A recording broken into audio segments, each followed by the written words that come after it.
All right. Hey, welcome back to another exciting episode of YOML. And I am so happy to be back again.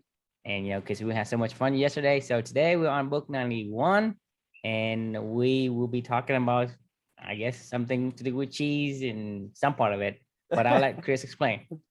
Yeah. So the book that we're going to be talking about today is a book called Cooked, A Natural History of Transformation by Michael Pollan, which I think you guys are all familiar with Michael Pollan. I know Snow, I know you've mentioned you've read a few of his books in the past. I don't know if you've ever read any Michael Pollan books.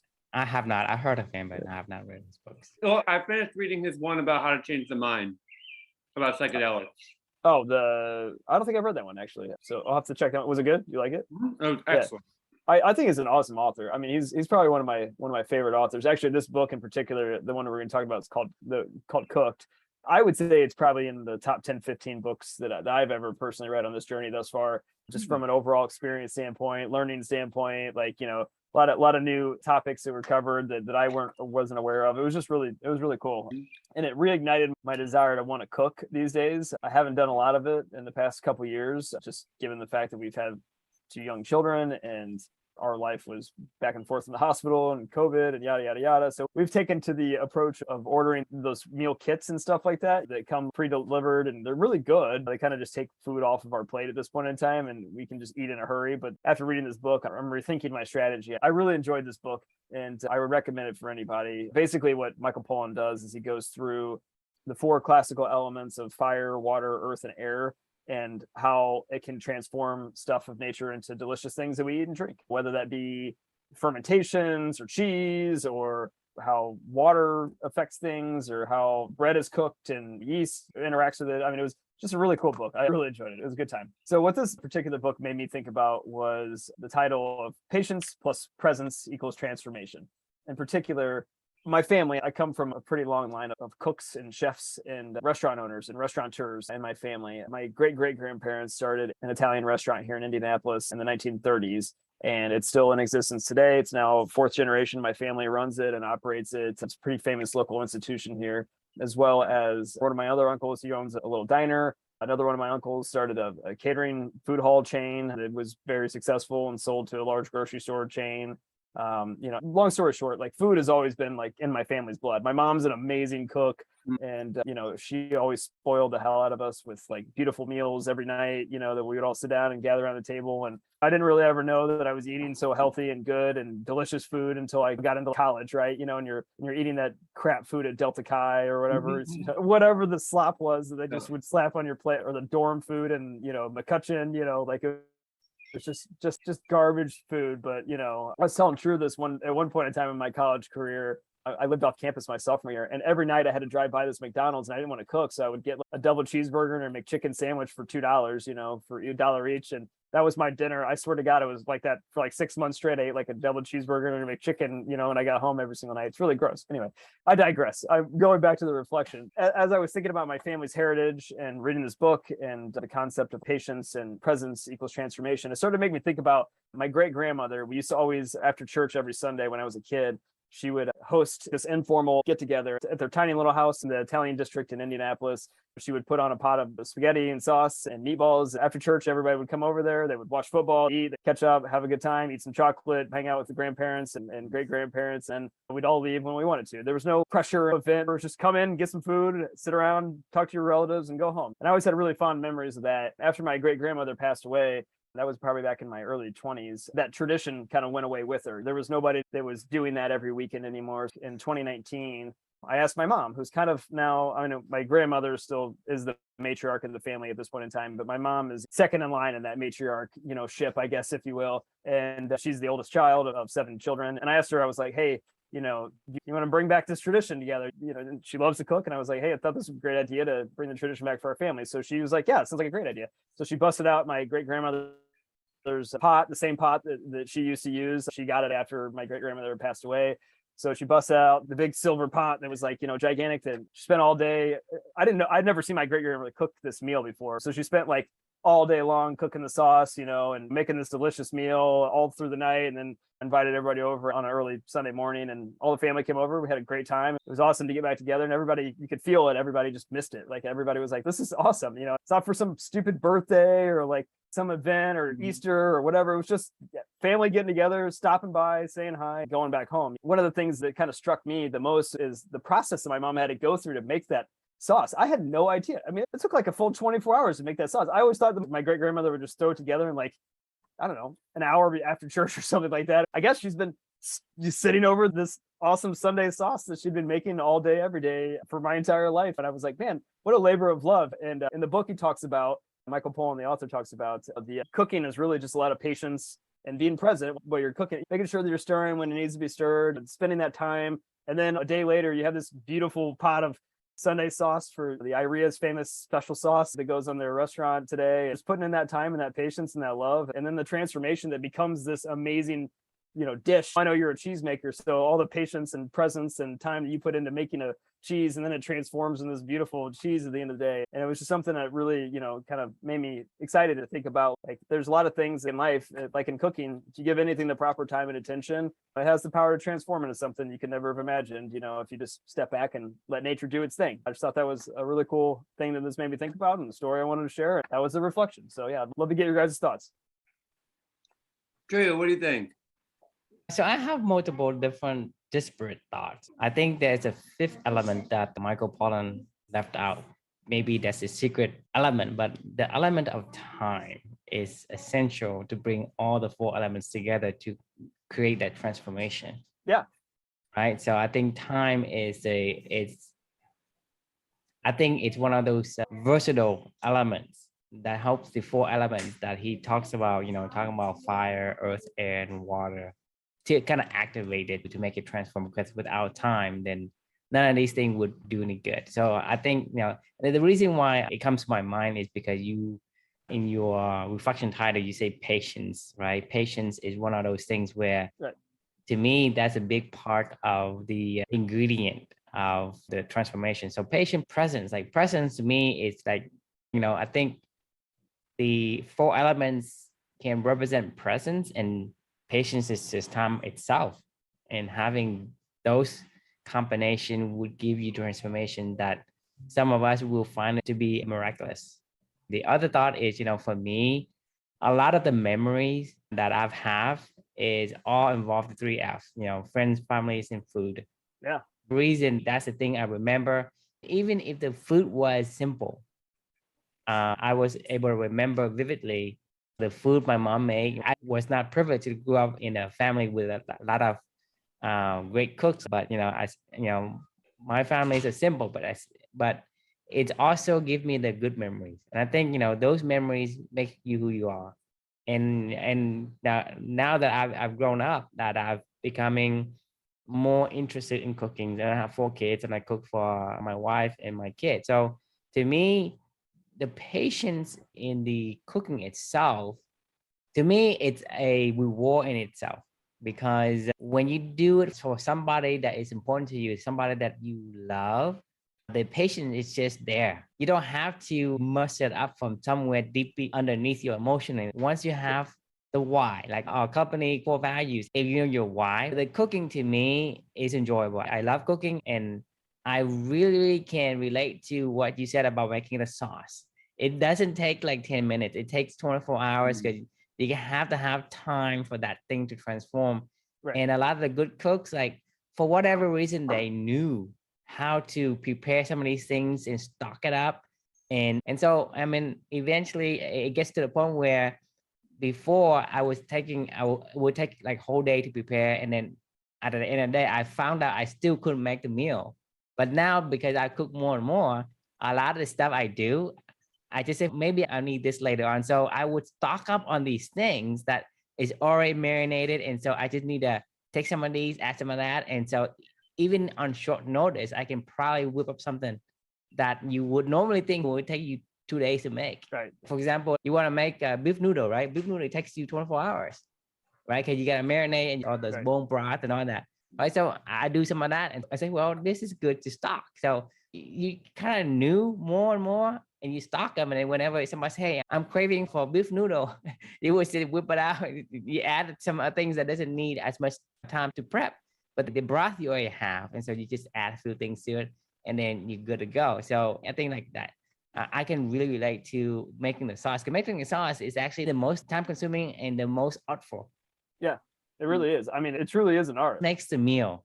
Right. Oh, for sure. I mean, the sauce is the meal. The chicken is just very bland, right? But if you Yeah. have the right sauce and the right rub, it's just gonna make that thing the whole meal, whatever you want it to taste like. It's you're tasting the art of prepping the essence of the, I guess, I don't know, you call it accessory, but it's not.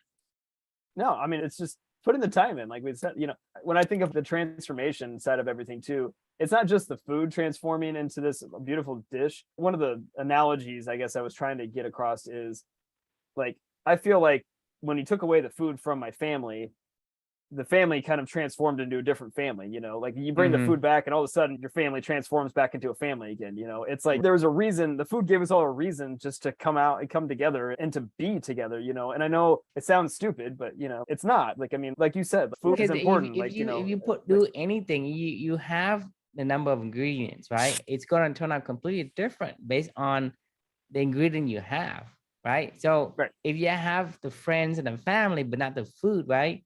The experience and the memory is going to be different. But if the food were added in it, it's going to create a whole new set of memories and a whole new set of, you know, different. It's just different because there's different ingredient combinations in that hodgepodge of whatever culture that you want to stuff is in. But that's the thing is for us, for me, I think we as a human species are, you know, very in tune to having the communications and the trading of ideas. And just like, for example, we sit around the campfire and we tell stories, right? That's how we pass on the history and the ideas from our grandparents to our parents to us and so forth and so on. And even nowadays, a lot of the business connections you make, you go to dinner, right? For a business lunch, you cannot trust, but for a business dinner, it's like, okay, I really trust that guy. I go to dinner with him.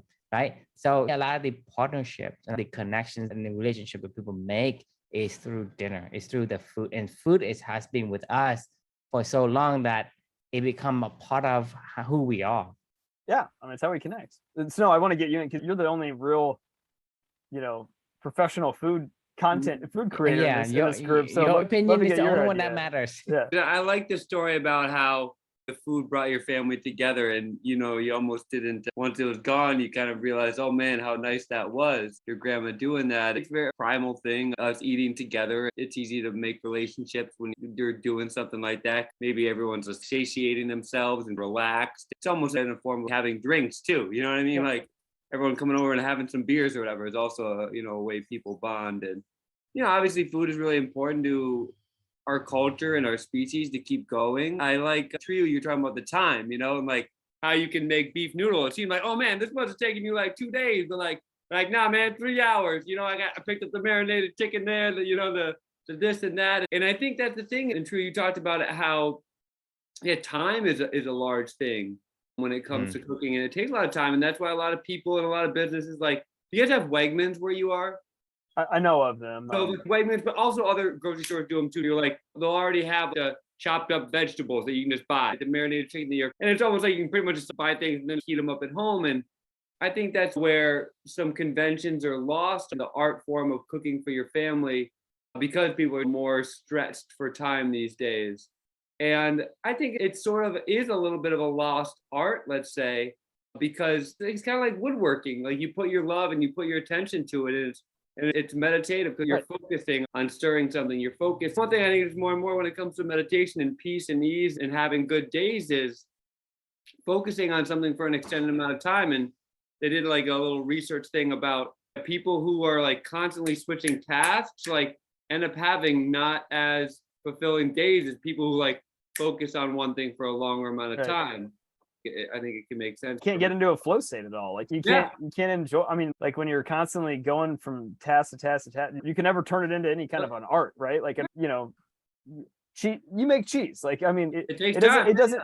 It's not. I mean, I can't imagine the process of making cheese is that hard, but it takes a long time and takes a lot of effort and probably takes a lot of presence and checking in and being there. And I don't even know how do you make cheese. I mean, he talked a little bit about it in his book. I remember actually telling you.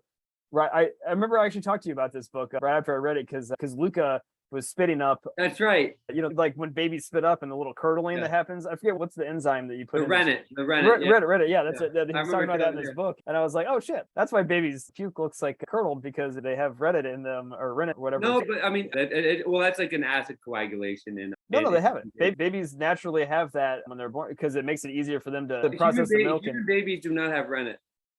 Yeah. Okay, I'll have to look into that. Yeah, so that's how milk turns into cheese immediately, and then when they spew up, it like, you know, it looks all curdled and stuff, because but milk can also turn into cheese through an acid coagulation, and not necessarily that rennet though. So I mean, maybe I'm wrong, but like that was what I'm pretty sure that was what he talked about in this book. But it's irrelevant either way. Yeah. Like, but the point is like, I don't even know what the process of cheese making really is, but like I'd love to know. I'd love to learn. Out for a trip one summer or whatever. Yeah. And I'm gonna get back to my reflection here about this book. And Chris, I think it's really cool because you do give a nice reflection about the book, and it kind of like just stimulates thoughts about what goes on in our society and why this book is interesting. I mean, would this book have been interesting 100 years ago when it was obvious? Like people did this stuff, but there's definitely a disconnect because people are definitely quick to take on more responsibilities than they think they can handle, but they keep trying to keep up with that. And so, you know, they're burnt out for time. So they find shortcuts, and, you know, kind of lost arts of, let's say, like cooking or whatever fall by the wayside because, you know, whether your kid's got to go to soccer practice or Tommy's got to go here or other things that come in a way of taking all that time to cook a meal. Yeah, those tasks that you're checking off the list are just tasks you're checking off the list, and never have an ability to ever transform into something else, because it's just quick repetition of tasks, you know, management at that point in time. There's no end game. There's no compound effect that happens when you're just checking off task after task after task. You have to spend time with it and figure out, you know, like I said, create that meaningful work environment. But for some people, just like getting dinner served is a check box, though. You know what I mean? I mean, and that sucks. Whether you're picking up KFC or you're cooking pasta or something, I mean, sometimes it's still like a check mark. Like, all right, kids are fed, sweet. All right, let's wind down, let's go to bed. 100%. That's what Felicia and I have done these days, and it sucks because like she used to cook amazing meals too, you know, and like I miss them. Like I miss us sitting down and eating her meal together or whatever. Now these days we pop one of our pre-made, you know, very healthy macronutrient trifecta meal or whatever we get and throw it in the microwave and go sit down and eat. Actually, he talked about it in this book. People think they save time by microwave meals or whatever. He tried this experiment with his kids of cooking them all an individualized, you know, pre-made meal or something along those lines. And he was like, it actually took me just as long to cook like all these different pre-made meals and put them in the microwave and, you know, or in the, you know, heat them up in the oven or whatever it may be. And then when they all sat down and ate at the dinner table, there was just a disconnect because they weren't eating the same thing. Like they weren't experiencing the same experience together. And it was just weird. One of them's eating macaroni and cheese. The next one's eating this. The next one's eating that. And you're like, there's nothing to connect on with it, you know, to like go, oh man, this sauce is amazing, Mom. Like, you know, I mean, I don't know. It is weird. He actually talked about in this book too, you know, we obviously have this like love of cooking, like from the first time in the human history, more people probably watch cooking on TV than do it in their home. You know, you think about the shows on Netflix of Christmas Bake Off and whatever, and you're like, oh man, I want to learn how to make that awesome thing, but you never do. You just like to watch people cook because it's cool to watch things transform, you know? I think cooking is primal, right? We are used to cooking for so long that it feels like we're in the right, we're supposed to be. And I don't know about other people, but for me, when I cook, I feel relaxed. I feel very calm. Same thing with gardening, right? So I think these things is what we do for a species as a long time. So when I'm doing it, it feels familiar. It feels like I'm supposed to be where I'm at. It's almost like taking a break from the stress of the hectic and chaotic modern world that we live in. You know, so for me, when I start cooking, right, I tend to forget about everything else. It's like I'm probably, to be honest, it's like I'm probably most in the zone when I'm in a flow state when I'm cooking. Right? Makes sense. Yeah. That means like for whatever hours that I'm cooking, it's like that's all I do. I mean, I don't think about anything else. I just couldn't add another piece of information into my mind at that point. But when I'm cooking, like, especially when I'm cooking for the people that, you know, I'm not cooking for a restaurant. I'm not cooking as a job, right? I'm cooking for the people that I say, hey, for me, it's like if I cook, like if my kids say, hey, this is good or whatever, that's what I'm looking, that's the kind of repayment I'm looking for. So when I'm cooking with that in mind, I'm mostly in the zone. I'm really relaxed. I'm really feel at peace with myself when I do that. So if I'm really stressed out with this or that, and I just go cook or I go gardening because like I said, I like plants and we like nature. And I think most people, I can't say everybody, but I think most people would love to cook because I think that's primal. People love nature just because that's primal. I haven't seen anyone say, "Hey, I hated nature." I think the majority of the people would love nature because that's where we came from, and majority of people would love to cook or love to watch people cook. Right. So, I mean, I've asked you like 3 times now, like, how does this relate to cheese making? Cheese is milk's jump into immortality, they say. I love that. Because cheese making is a really simple process. It already happens inside a calf's stomach, right? Because there's that enzyme called rennet, which ends up snipping the proteins, these long strands of proteins, and it ends up forming a web. Think of like a fisher's net, like collecting all the fish in the sea. Think of all the fish, like the fats and the minerals. Then you end up like kind of wrapping this net around, and more moisture leaves, and so you end up with these solid balls of cheese in your cheese vat, and then you collect all those or whatever, and then you have cheese right there. So it's like curling, right? It's like curling. You're extracting the good stuff. Yeah, and then, exactly. And then you decant like the water, the moisture, and all the things you want. A cow does the same thing when they end up. A calf does the same thing because it makes cheese in its stomach, and the cheese sits there and it's able to absorb all the nutrients and fats and proteins and minerals slowly, whereas like the water part just ends up flowing through, Mm-hmm. So, but it's obviously like a cow, it wouldn't make almost like evolutionary sense. It's not gonna like squirt out turds, or like chunks of cheese. It's like the same thing with like a mom, right? She doesn't like squirt out like chunks. Right. It's in a liquid form. It's just like 90% water, And so, I mean, that's why there's obviously a debate among vegans. Cheese is disgusting. Are you kidding? You're just eating like a cow's breast milk. That's disgusting. You got weaned off your mom when you were a year old. Some people say that's the reason why cheese is such a comfort food, because it gets us back to our primal instinct when we were nursing from our mothers. And they might be right. Cheese does sort of like this nurturing. So maybe it is because, we were suckling on our moms, and a cow's milk and a woman's milk is pretty similar. Regardless of what the reason is, I love cheese. I mean, I don't know how you can't. It's salty, it's fatty, it's got protein, it's delicious. Yeah, it goes with everything. I mean, I don't know that there's anything that cheese doesn't go with, I think cheese and chocolate don't really go good. Oh, I don't know. I could probably find a reason to do that. Yeah, you could. Yeah, I can see it on a charcuterie board. Well, I thought of maybe doing a grilled cheese with a Nutella spread, actually. Ooh, that sounds interesting. Yeah, we should try it. Yeah. We know how it goes. I mean, it sounds like an awesome process, though. I mean, like, how much time do you have to spend with it? After you make the initial cheese batch or whatever, like, how much time do you have to dedicate to like nurturing the cheese until it's able to eat? Well, I mean, you can spend a lot of time. Like after you make the fresh cheese, you have to put it in a salt solution. Usually for a day or a couple hours, depending on the size of it. The larger the cheese, the more time it's got to sit in that salt solution, because you're aiming for like a salt content of around maybe 1 to 2%.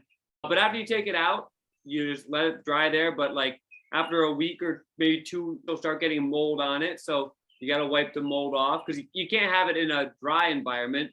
But what we've started doing, though, it's to make it easier.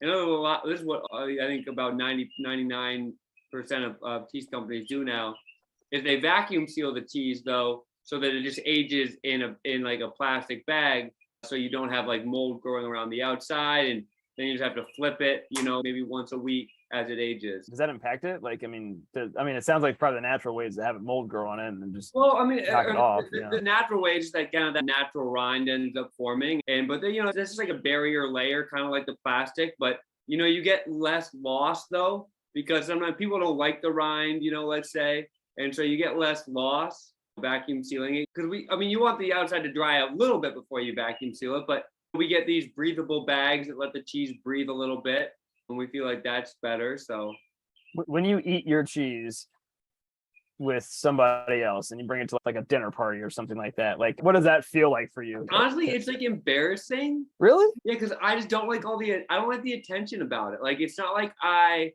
was like, destined and wanted to be some cheesemaker. It just sort of like, kind of fell into it with my dad here, and it is pretty cool and stuff, but I just don't like the attention of it, I guess. Interesting. I think it's really good. I think our cheese is delicious. Like yesterday I went over to a friend's house for dinner and I'm like, here's some cheese. Eat it when I'm not here. You know? Interesting. I feel like I'd be really proud of like, going like, this is something that I'm, Yeah. I put the time to transform it. From milk from a cow into I mean, maybe when I this. was like, I do the sales, I do the bookkeeping, I help out with the infrastructure at the creamery, and I help my dad make it, but he's the one who's actually there Friday morning making it while I'm at school. Well, very cool. Either way, it's Right. a unique experience, and I think it's awesome. So very cool. Any final thoughts, or anybody have any final thoughts in this book? I guess just in general reflections, answer the question, is there area of your life you're seeking transformation, you can use a little bit more time and So I attention? think transformation, whether that's with food or with us as a human being, as a person, you need both time and presence. So I think a great title. I think having those two, try to see if you can add those two ingredients into your life if you want a transformation. Yeah, it doesn't take much. Like Snow's saying, making cheese is not that hard. I'm sure the day-to-day getting in the weeds of making cheese is really not that complex necessarily, but Right. In totality, it takes somebody to nurture it along and to do all that other stuff. Or making my great grandmother's sauce isn't that complex. It takes time. The biggest ingredient is time, right? So Right. you need to be present. Like, let's say you want to transform yourself, right? And go back to what we say about the compound effect, right? If you say, hey, I want to be more knowledgeable, I want to be more well-rounded, right? Pick up a book and read 30 minutes a day, right? Right. It's just 30 minutes. It's not that complex. It's simple, but it takes time for you to start to slowly gaining that particular compound interest into the breadth of knowledge that you wanted or desire. Agreed. Yeah, I mean, it requires your attention though. I mean, that in that 30 minutes, you should be Right. focused, You can't on just what you're doing, listen. right? You can just listen, but Right. not even get another word into your head and process it. And so present, you need 30 minutes of presence a day if you want to be knowledgeable, and time, right? And so presence and time will give you a transformation that goes with everything. I mean, it basically boils down to the more breakdown concept of the compound effect. Yeah, what are you willing to give your time to, and your attention to, right? And that's like whatever you do, that'll lead to something really cool that you probably never even imagined, like like you said, Snow, who the hell would have ever thought like turning milk into cheese someday would be a thing? I mean, like that, I'm baffled by the first person that ever figured out that process. You know what I mean? Like, I don't know, how the hell did somebody learn how to do that? How the hell did somebody learn how to take a tomato and turn it into some amazing, beautiful sauce or whatever? I think it's all by accident, right? We forgot, and then it it turned to cheese, and you say, well, can we still eat it? I assume it kind of happened from somebody like just slaughtering a calf, because I mean, you needed meat, right? And so someone slaughtered a calf and cut open the stomach and was like, what the heck is this stuff here? And probably tried it, and it probably didn't taste bad. And I don't know, one thing led to another. They learn how to make it themselves. How do they learn how to find that passion, crave that taste again? And this is what I found before, right? Let's see if I can observe it again. So by trial and error, in enough time, you're gonna find the right configurations, or levers or combinations or ingredient, whatever you want to call it, the right combination to get you these results that you wanted.